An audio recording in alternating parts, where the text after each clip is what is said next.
How are you? Bem, hoje nós vamos tratar de um assunto que faz parte da Grammar do livro 2, tá? Nas aulas anteriores, nós temos visto só algumas partes do livro. Por exemplo, words in action, useful expressions, speak up, reading, agree and disagree, and the talk time, tá? Só que no início eu havia conversado com a coordenação de que nós não daríamos a gramática, né? A gramática pura, que é aquela que vocês têm no livro de exercícios. Por quê? Porque há assuntos que são muito complexos, né? E aí a gente tem, às vezes, muita dúvida dentro de sala de aula. Mas nós pensávamos que essa questão da pandemia não iria ser um período tão grande, né? E aí eu, em conversa com a coordenação, achei por melhor nós realmente começarmos a ver essas gramáticas, porque no nosso retorno a gente vai ter muita coisa acumulada, tá? Então eu vou estar fazendo os vídeos, tá? Agregado aos vídeos que vocês irão ver da lição de vocês, tá? Que faz parte da Grammar, separado. Vou trazer também alguns assuntos interessantes, tá? Ligados a essa gramática, que eu acho legal. E aí, a gente pode tirar dúvidas durante a aula. Caso você não entenda, tá? Eu posso vir a tirar dúvidas durante a aula. Bem, o assunto que nós vamos ver hoje é o assunto da unidade 29, Book 2, ok?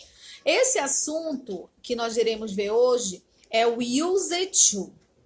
Agregado a ele, nós vamos ver use to be used to e to get used to, tá? Então, eu fiz as três informações para que vocês entendam a diferença entre um e outro, ok?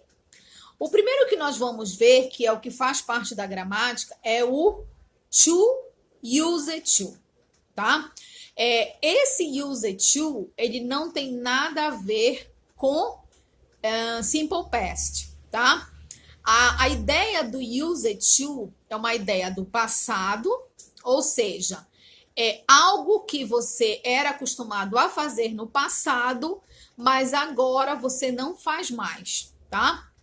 Então, por exemplo, I used to play piano when I was a child, né? Então, eu era acostumado a tocar piano quando eu era criança, ou seja, é uma ação que aconteceu no passado e você não mais faz essa atividade, tá? Outra coisa, uma coisa que vocês precisam prestar atenção é que o use to com ed, ele vai aparecer somente nas frases afirmativas, ok? Quando você transformar esta frase I used to play the piano when I was a child, tá? Vamos lá transformar essa frase em interrogativa. Did you use to play the piano when were you a child? Tá? Então percebam que quando eu mudo o use to, transforma esta frase em uma frase interrogativa, quando eu falo did you use? Ou seja, o ed é retirado. Por quê?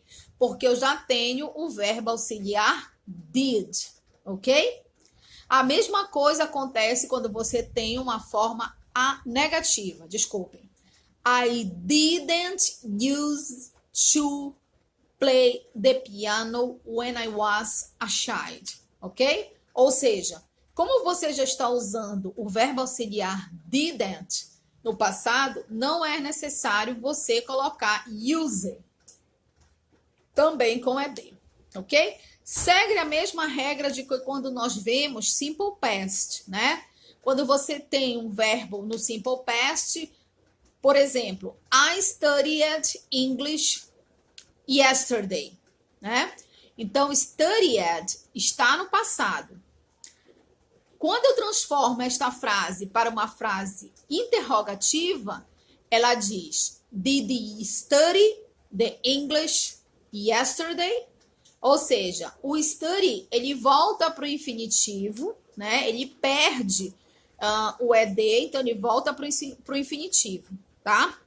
E aí, quando você transforma essa frase também em frase negativa, você diz I didn't study English yesterday. Ou seja, o verbo use volta novamente para sua forma do infinitivo, ok? Então, entendam que used to você usa para ações que você fazia no passado e não faz mais atualmente, ok? Frases negativas e interrogativas, o ED não aparece em função de que você já tem o verbo auxiliar presente nas frases, ok? Deu para entender essa primeira parte? Se você tem alguma dúvida, é só me perguntar. Ok, crianças, continuando, tá? Agora nós vamos ver o to be used to, tá? Qual é a diferença do used to be used to? O primeiro nós vimos que ele fala de passado. O to be used to é que você está acostumado a fazer algo, ou seja, alguma coisa que você ainda hoje faz, tá? Então, como é que ele é construído? O sujeito, I, o verbo to be, am, no caso que é porque eu estou usando primeira pessoa, used, que é a partícula principal, to, used to, que não pode desassociar, e o verbo que vier após o used to, ele precisa ser no ing, tá? Aí você me pergunta, mas professora, esse ing, ele é gerúndio? Não, nesta frase ele não é gerúndio, ele é infinitivo. Quais são as duas formas que nós temos de infinitivo?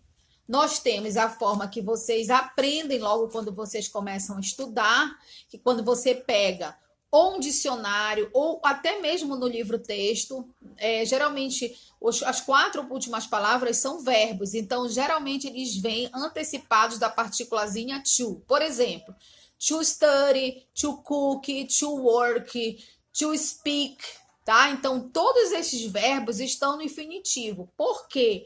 Porque eles têm a partículazinha to, tá?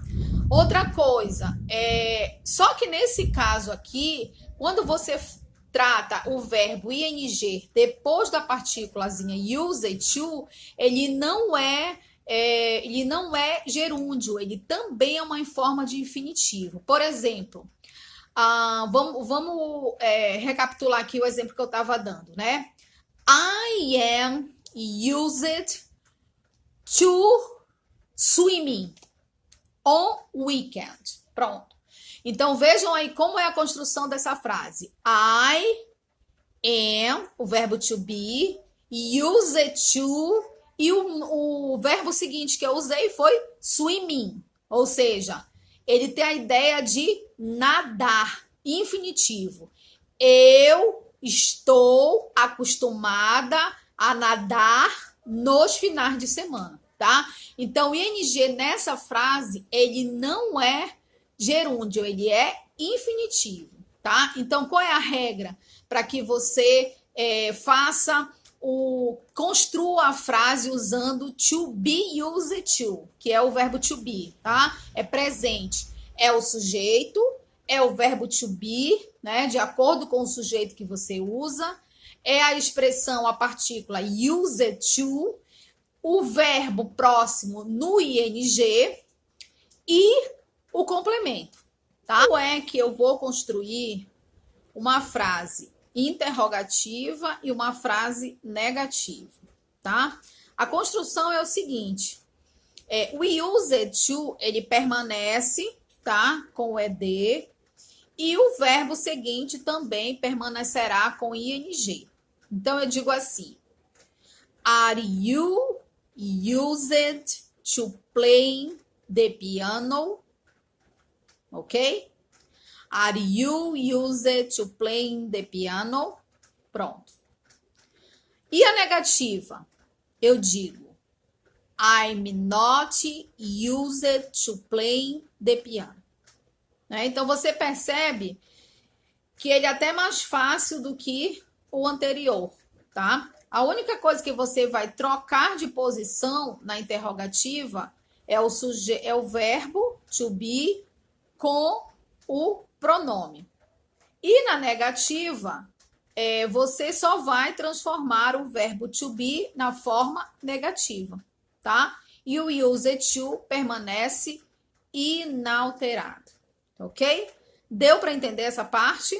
Se você tiver alguma dúvida, é só me perguntar, ok? Vamos ver o to get used to, ok? O to get used to, a gente costuma falar que ele é um processo, ou seja, é algo que você ainda está se acostumando a fazer, tá? Então, a ideia dele é acostumar-se a fazer algo, ou seja, é um processo. Você está fazendo, tentando acostumar-se, mas isso ainda não foi concluído, ok? Então, eu vou falar aqui um primeiro exemplo para vocês vão perceber que a gente pode utilizá-lo em formas diferentes com tempos verbais, tá? Por exemplo, o primeiro exemplo que eu vou colocar para vocês é I still didn't get used to my new job, ok? Então, eu ainda não me acostumei com o meu novo emprego, ok? Então, é algo que eu ainda estou em processo, tá?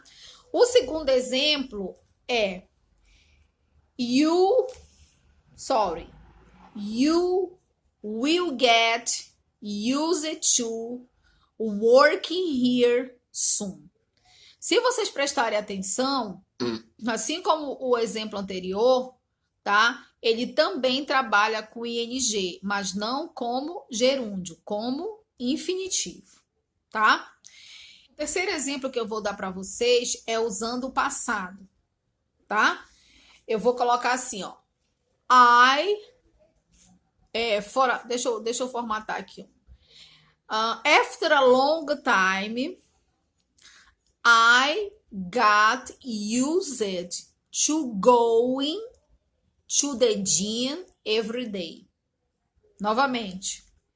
After a long time, I got used to going to the gym every day. Ou seja, após um longo tempo, eu me acostumei a ir para a academia todos os dias, ok?